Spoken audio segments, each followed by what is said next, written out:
The region, often called the Levant, composed of modern Israel, Palestine, Cyprus, Lebanon, Jordan, and Syria, has been the corridor between Asia and Africa for thousands, if not millions, of years. If you wanted to travel on foot from Africa to Asia, or vice versa, you would have to pass through the Levant, as it is the only places where the two continents connect.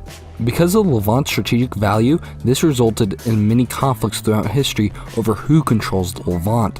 One of the primary players in these conflicts was Egypt. Egypt had been the historical power of the region ever since the First Dynasty, so it's somewhat obvious that Egypt would be heavily involved with and would wage war against numerous powers in the Levant. This has been true during the Pharaonic period, the Ptolemaic period, the Islamic period, and even during the modern era, as Egypt has conducted campaigns in the Levant as recently as 1973. Therefore, we should try to understand Egypt's campaigns in the Levant, especially under what many consider Egypt's golden age, the age of the pharaohs. This video will try to serve as a summary of Egypt's wars in the Levant, covering the pre-dynastic period all the way up until its conquest by Persia. I will not be able to cover everything in depth, and I will have to glide over some details on the Egyptian historical side, as this video will primarily cover what happened in the Levant. However, I will be trying my best to cover these campaigns as comprehensively as possible.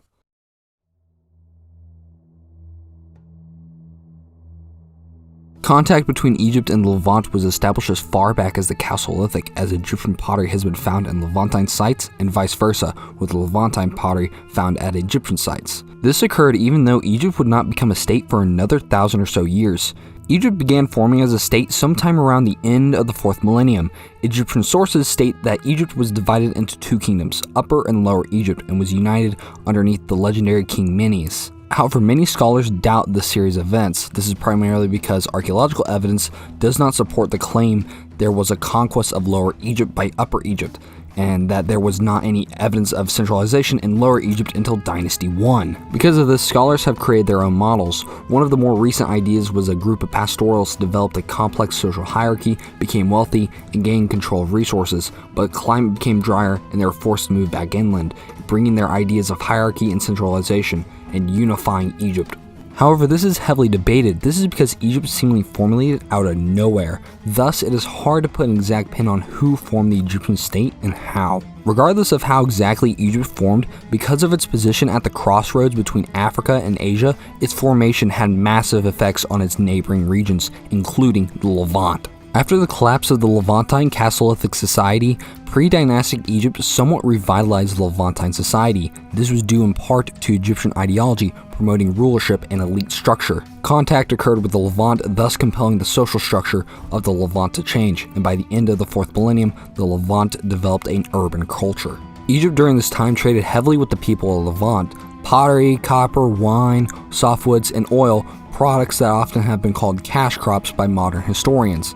However, Egypt not only traded with the people of the Levant during this time, they also conducted military operations. Right after Egypt's unification, many Egyptian colonies were established in the southern Levant, and the early Egyptian kings were also militarily active in the region during this time. The Narmer palette, for example, depicts an attack on a Palestinian settlement, and iconography during this time also displayed depictions of the stereotype that would become prevalent in Egyptian society of Asiatics, the term the Egyptians called people of the Levant. The Egyptian military was growing increasingly hostile compared to the original trade relations Egypt had previously. Heavy military fortifications were established as well, which shows a degree of hostility the Egyptians had towards these Asiatics. Egypt would withdraw for a time, but during the Old Kingdom, they began to show interest in the region once again, primarily focusing on the turquoise mines in the Sinai. We can't exactly say what happened in the region due to the lack of text, but there were campaigns against Asiatics according to the text we do have. During the reign of Pepi I, the Egyptian commander Winnie describes raids against sand dwellers. This indicates there were at least some Egyptian attempts to control the Sinai Peninsula. But this would end. The Old Kingdom began to collapse under Pepi II, and with this, the expeditions to the Sinai began to end. The collapse of the Old Kingdom allowed Asiatics to migrate to Egypt and intrude into what were formerly Egyptian lands, which would be a massive thorn in the side of the Egyptians in later periods.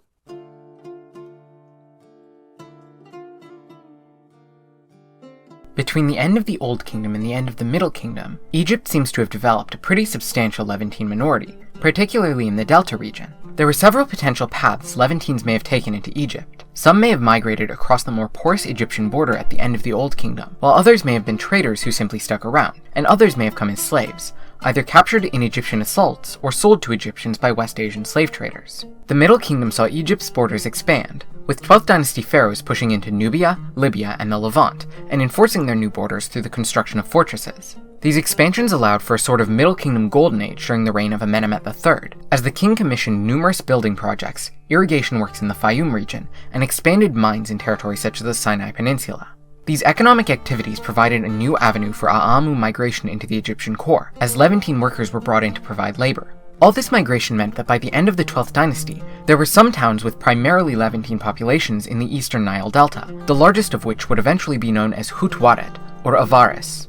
The details in the final century or so of the Middle Kingdom are a bit murky, but toward the end of Amenemhet III's reign in 1814 BCE, ecological issues had begun to destabilize Egypt's political system. This would only get worse 2 pharaohs later, when Amenemhet's daughter Sobek-Nefru seemingly died without any heirs, marking the end of the 12th dynasty. Political instability would lead to the fracturing of Egypt into competing dynasties, the 13th in the south and the 14th in the north. This instability would enable the rise of a group of rulers known as the Hyksos, replacing the 14th dynasty as rulers of the Delta around 1700 BCE, and reducing the Theban kings of the south to tributary status. The names of individual Hyksos rulers, which are written out phonetically in the Egyptian script, can be identified as Semitic, pointing to Levantine origins. Although the term Hyksos has often been taken as an ethnic label going all the way back to the Roman Jewish historian Flavius Josephus in the 1st century CE, in reality, the Egyptian version of this term was exclusively used as a title for the kings of the 15th and 16th dynasties, engraved in front of their names alongside traditional Egyptian royal epithets. This makes sense looking at the original term. Hyksos was derived from Hekau Chasut, meaning literally, rulers of foreign lands. This term was originally applied by Egyptians to rulers from the Levant and elsewhere, but even after generations of ruling within Egypt, the Hyksos bore it with pride. According to later Egyptian accounts, the Hyksos were a scourge upon Egypt, ravaging the countryside, burning cities and destroying temples, and massacring or enslaving the people. They also note that the Hyksos rejected and disrespected the god Ra. However, these narratives are most likely heavily distorted, reflecting the propaganda of Theban rulers who wished to invalidate the Hyksos' claim to legitimacy and justify Theban military actions against them. In truth, the Hyksos appear to have ruled in much the same way as other pharaohs, appointing Egyptian administrators, maintaining typical Egyptian policies around taxation and tribute, and supporting native traditions. While they proudly identified their foreign origin with the title of Hekachasut and their veneration of the god Set, the Egyptian god equated with the Semitic god Baal and associated with foreigners, they also adopted a heavily Egyptianized culture.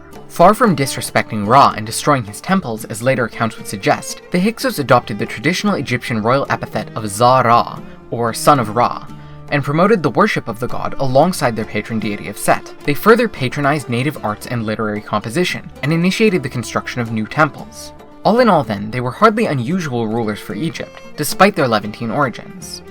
Eventually, hostilities appear to have erupted between the Hyksos and their native subjects, possibly sparked by an increasing shift towards appointing foreigners to administrative positions rather than native Egyptians. This enabled the Egyptian rulers of Thebes to expand northwards, driving the Hyksos out of Egypt and subduing them in southern Palestine. 3 Theban rulers were especially important in the battle against the Hyksos: the 17th dynasty pharaohs Seqenenre Tao II and Kamose, and the founder of Dynasty 18, Ahmosis I. Aided by Nubian soldiers from the south, Kamose pushed as far as the Hyksos capital at Avaris, but he ultimately returned to Thebes. Ahmosis, his brother, would finish the job, conquering Avaris once and for all and driving the Hyksos out of Egypt. Hyksos rule made a lasting impact on Egyptian society.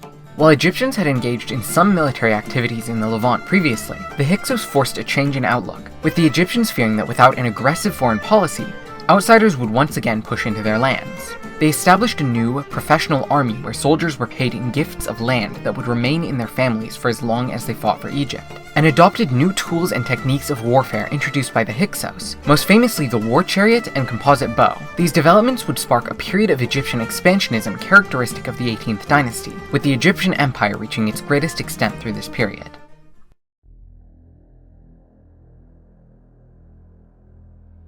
The expulsion of the Hyksos by the New Kingdom would practically mark the end of the Middle Bronze Age and the beginning of the Late Bronze Age. The period of the Late Bronze Age would be where the actual large-scale wars began, rather than smaller campaigns. With its conquest, Avaris would become Egypt's primary base of operations for its campaigns in the Levant, Immediately after the Hyksos were expelled, Egypt captured Sharon in the Negev, which became an Egyptian garrison, and during this time the Egyptian army conducted raids in the surrounding area. However, for the most part, Egypt did not focus on the Levant, rather focusing primarily on capturing Nubia. During this time, the new kingdom's policies towards the Levant mainly involved raiding and maintaining the subjugation of the local rulers through the building of fortresses, but this would not be for long. Thutmose I initially claimed to take an army all the way to the Euphrates, but this still was primarily raiding activities rather than the true campaigns. However, this changed with the rise of Thutmose III.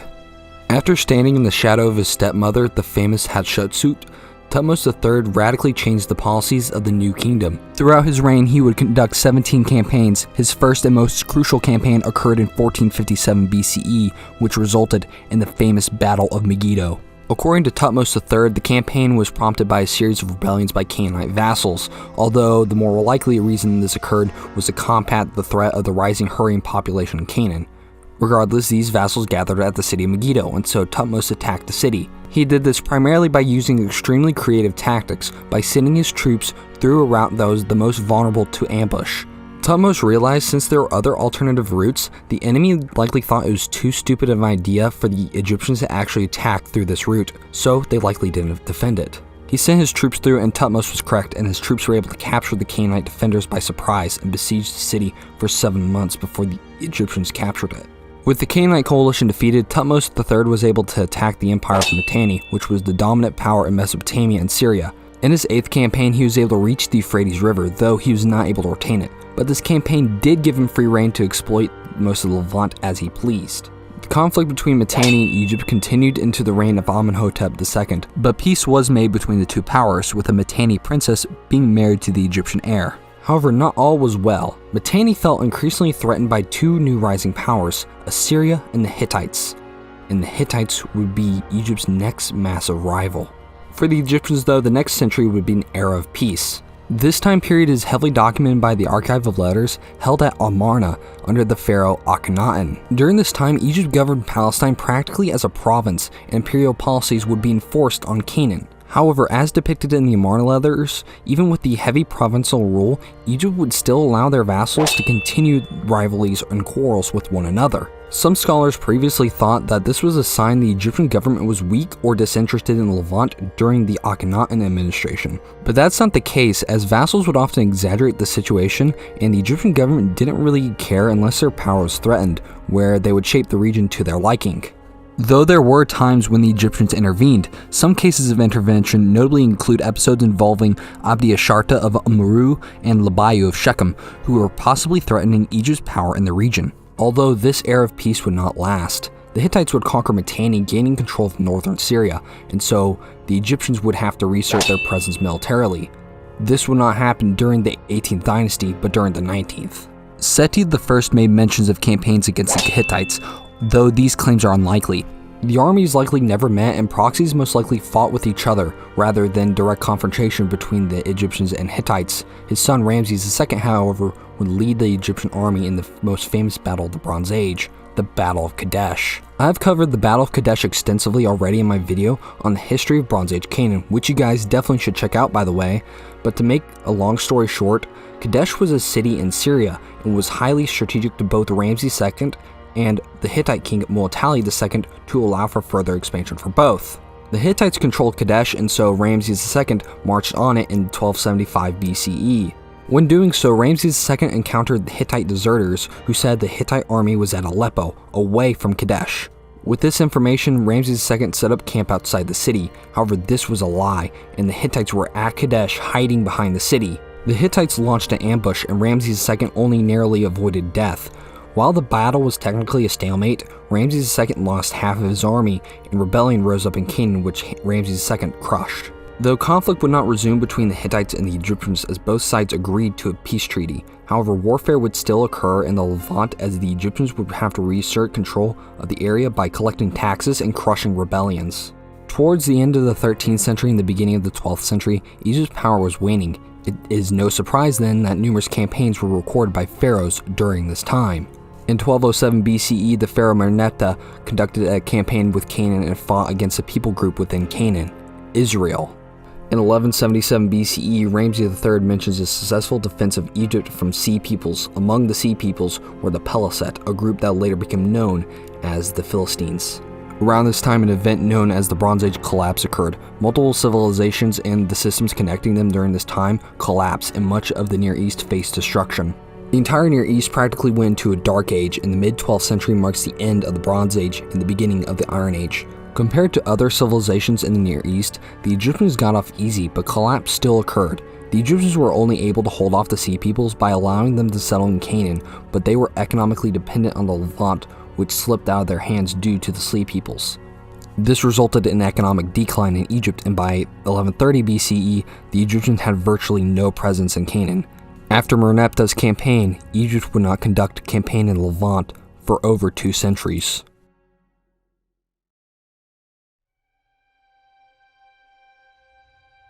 While Egypt would not be involved in the region as it previously had been, Egypt still had a massive interest in the Levant. They would eventually return to Levant underneath the Libyan 22nd dynasty, notably under the pharaoh Sheshonq I, who, according to Egyptian ideology, he and his dynasty was ratified and approved by the Egyptian god Amun. Though Sheshonq I's predecessors, Siamun and Sosiones II, would kickstart relations with the Levant through commercial activity. When Sheshonq I took the throne, he conducted a campaign in Palestine around 925 BCE. Sheshonq created 2 documentations of this campaign, the fragmentary stele in Megiddo and his more complete Karnak relief. One list says he went from Gaza to the east towards the Transjordan, while the primary list discusses the itinerary in Palestine proper. The primary list says he traveled from Gaza to Gezer, then around Jerusalem to Bethshean, then to Megiddo before going back along the coast, back to Gaza. This is significant because around this time, the kingdoms of Israel and Judah were in their formation stages, and this campaign brought a dramatic close to this period in Israel's history. This event was extremely traumatic to the kingdoms of Judah and Israel, or the population that they would become, depending on your view of Israelite state formation. Sheshonq I's campaign was so impactful to the Israelites, the Bible probably discusses it. 1 Kings 14 and 2 Chronicles 12 describe how a pharaoh by the name of Shishak, a name virtually identical to Sheshonq, sacked Jerusalem and looted the temple of its valuables. However, it does not correlate well with the sacking of Jerusalem mentioned in the Bible because Jerusalem was not mentioned in the itinerary, although some archaeologists believe it is referring to the same events, and that the reason why Jerusalem isn't mentioned is because it surrendered or was on the broken pieces of the Karnak inscription. Now, there's somewhat a debate on why exactly Sheshonq I conducted this raid. One of the primary reasons was that Sheshonq wanted to dominate the Levant like Ramses II in the 19th dynasty did, and he also wanted to restore the god Amun's prestige. However, the ideological reasons for invading aren't necessarily up for debate, but rather the tactical reasons why he targeted the areas he did. Some, such as Amihai Mazar, believe he was primarily targeting the rising power of the Davidic monarchy, while Israel Finkelstein believes the campaign targeted the Saulide kingdom and gave rise to the later Omride dynasty in Israel. Though this topic is heavily debated and needs to be saved for a future video. The literature is immense, and I would really love to go in depth into it as I have some opinions on it. Regardless, this campaign would not change much in Egypt itself, although Sheshonq was able to get his hands on the Ark of the Covenant according to the Raiders of the Lost Ark. However, Egypt was heavily divided after the Bronze Age collapse, and while Sheshonq I's rule was some of a break in that, the centralized system would deteriorate. A century after Sheshonq's rule, the Egyptian system would decentralize, and local rulers were given more autonomy. Egypt would be in a state of decline, and the time of the Pax Egyptica of the Bronze Age would be a time long gone. In 711 BCE, the Nubian king Shabaka would unite Kush and Egypt under one ruler and asserted Nubian control over Egypt. This was the first time Egypt would be incorporated into a foreign empire. Meanwhile, in the Levant, the new Assyrian Empire was rapidly expanding. The Assyrian king Tiglath-Pileser III was able to conquer multiple city-states in the Levant, mainly in Syria, and was even able to turn Israel into a vassal state. Nubian Egypt was somewhat unsettled by this expansion and supported anti-Assyrian coalitions in the Levant. This happened somewhat with Israel. After the death of Tiglath-Pileser III and the ascension of Shalmaneser V, Israel's king Hoshea rebelled from Shalmaneser V under the promise of Egyptian support, but Egyptian support would not come. This would result in the destruction of Israel and its establishment as an Assyrian province. In 701 BCE, King Hezekiah of Judah rebelled, and the Egyptians supported the rebellion fully. They were able to encourage and start other anti-Assyrian rebellions in Ashkelon and Ekron. Furthermore, a combined force of Egyptians and Judahites was able to repel the Assyrian king Sennacherib from being able to conquer Jerusalem at the Battle of Eletkath. However, the Assyrians were able to reassert control of the region, resulting in the conquest of Lachish, the besiegement of Jerusalem, and Judah becoming a vassal to Assyria once again. After this, Egypt itself was under threat from the Assyrians, resulting in the Assyrian king Esarhaddon conquering Memphis in 671 BCE. Egypt and the Assyrians battled back and forth over the country until a native Egyptian king was made an Assyrian vassal. When the Neo-Babylonians arose, Egypt immediately realized that they were a massive threat and began supporting Assyria in its defense. In 610 BCE, they notably failed to relieve the last Assyrian ruler, Haran, but with the power vacuum the fall of Assyria created, they aimed to capitalize. The following year in 609 BCE, Necho II moved against Babylon and had to pass through Palestine. At Megiddo, they were greeted by a military force led by King Josiah of Judah. This was not a welcoming party, but rather a confrontation. According to the biblical account, Josiah attempted to stop the Egyptians, but was defeated in battle and killed. This would result in Judah becoming a vassal. Although it was also possible that Judah was a vassal during the time of Josiah and Josiah was executed due to insubordination. Regardless, the result would be the same, as Egypt would fail to hold on to the territories in the Levant. In 605 BCE, Necho would be beaten by Nebuchadnezzar II at Carchemish, and slowly but surely Nebuchadnezzar and the Babylonians whittled down Egypt's territories in the Levant. This would result in a direct attack on the Delta by the Babylonians, but this would fail and Egypt would remain unconquered. However, many kings throughout the Levant would repeatedly appeal to pharaohs for support against Babylon, such as the king of Ekron, but these attempts would be in vain. This would also happen notably with Judah. In 593 BCE, Sathmech II conducted a victory tour in Palestine after defeating the Nubian dynasty in southern Egypt. This made the kingdom of Judah perceive that Egypt was the new power in the region. Judah repelled against Babylon, hoping for Egyptian support, but Egyptian support would not come. This resulted in Nebuchadnezzar sacking Jerusalem and the Judahite elites being deported to Babylon. There would not be many campaigns in the Levant after the clashes with the Babylonians, because while the Egyptians were able to fend off the Babylonian attacks, they were unable to stop the Persians. In 525 BCE, the son of Cyrus the Great, Cambyses, would conquer Egypt. The pharaohs of Egypt would no longer be independent, and this would result in the end of pharaonic Egypt's campaigns in the Levant. Hello, so this is me from college, and so far everything is going well. I'm having a good time and I've learned a lot over the past month moving in. I've been really busy though, and I haven't had an insane amount of time to work on videos. I still have time, but some weeks are better than others time-wise. I would like to thank Soma's Academy for their collaboration in this video. It really helped me out during this time, and it gave me some support. Their channel link is in the description below. However, remember what I said earlier that I don't know if I have time for the channel going forward? That isn't true, I lied. This channel will continue in one form or another. I already have some projects in the works, and I will be working with some other creators on their future products that will help my channel overall. But anyways, I would like to thank you guys for watching, as you watching this video really supports the channel. I would also like to ask if you could please subscribe and click the bell for notifications to continue supporting the channel further, and if you could join the Discord and follow me on Instagram at Clay and Papyrus. So with that being said, I need to get to work on the next video. Goodbye.